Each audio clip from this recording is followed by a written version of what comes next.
थाप पे झूमे रंगवा भरल होला।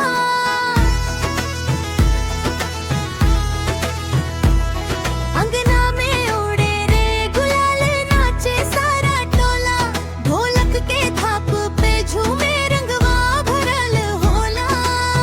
धीरे धीरे लगाई सैया गलवा बना चुक हो, भिंज जाए चुनरिया मोर मत कर बदमाशी हो। और होली में उड़े रे अबीर भिंज गईल साड़ी चोली, सैया संग खेले रंग मच गईल देसी होली। और होली में उड़े रे अबीर भिंज गईल साड़ी चोली, सैया संग खेले रंग मच गईल देसी होली।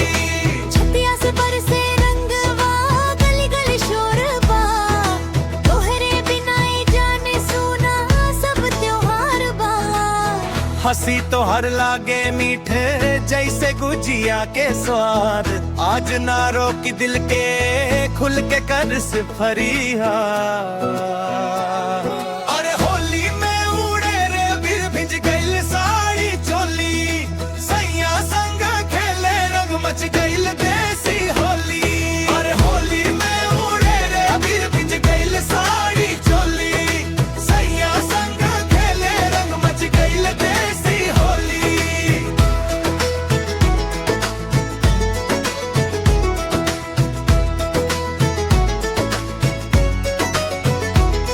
अंगना में उड़े रे गुलाल नाचे सारा टोला, ढोलक के थाप पे झूमे रंगवा भरल होला।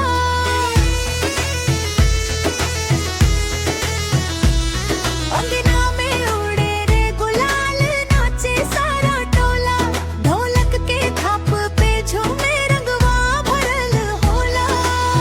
धीरे धीरे लगाई सैया गलवा बना झुक हो, भिंज जाए चुनरी